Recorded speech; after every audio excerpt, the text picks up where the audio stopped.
اعوذ باللہ من الشیطان الرجیم بسم اللہ الرحمن الرحیم۔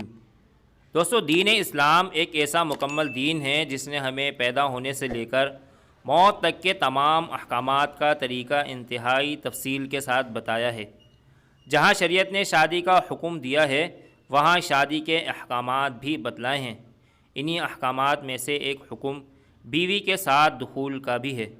یعنی اکثر لوگوں کو اس بات کا تو علم ہوتا ہے کہ مرد اپنا اعلیٰ تناسل بیوی کی آگے کی شرمگاہ میں داخل کرے، لیکن یہ نہیں جانتے کہ کس طریقے سے داخل کرنا ہے۔ بیوی کو لٹا کر خود اوپر ہو یا خود نیچے اور بیوی اوپر ہو، اس بارے میں شریعت کی کیا تعلیم ہے؟ آج کی اس ویڈیو میں ہم آپ کو ان تمام سوالات کے جوابات دیں گے۔ شریعت مطہرہ نے بیوی کے پورے بدن سے نفع اٹھانے کی اجازت دی ہے، البتہ پیچھے مقام میں صحبت کرنا بیوی سے بھی حرام ہے کہ وہ جماع کرنے کا محل اور مقام ہی نہیں، اس لیے صحبت اگلے حصے میں ہی جائز ہے، اور اس کے لیے جو طریقہ اختیار کیا جائے شریعت میں اس کی ممانعت نہیں۔ البتہ اشارتاً دو طریقے بہتر معلوم ہوتے ہیں۔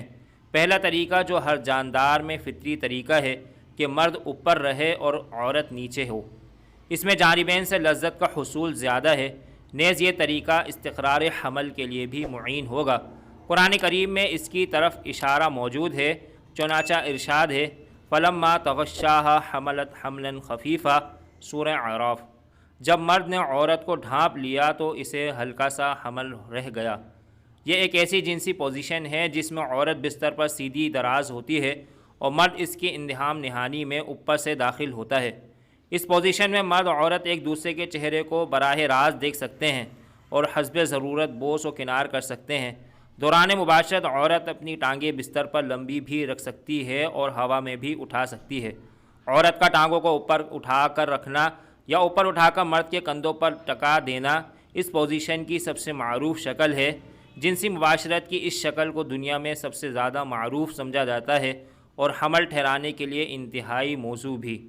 دوسرا طریقہ جس کا ذکر حدیث مبارک میں ہے، اذا قعد بین شبعیہا الاربع ثم جہدہا، ترجمہ: مرد جب فرض کے چاروں جانب کے درمیان بیٹھ جائے پھر مشقت میں ڈالے عورت کو۔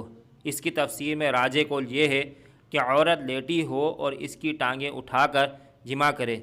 یہ طریقہ حمل ٹھہرانے کے لیے بھی مفید ہے، واللہ اعلم۔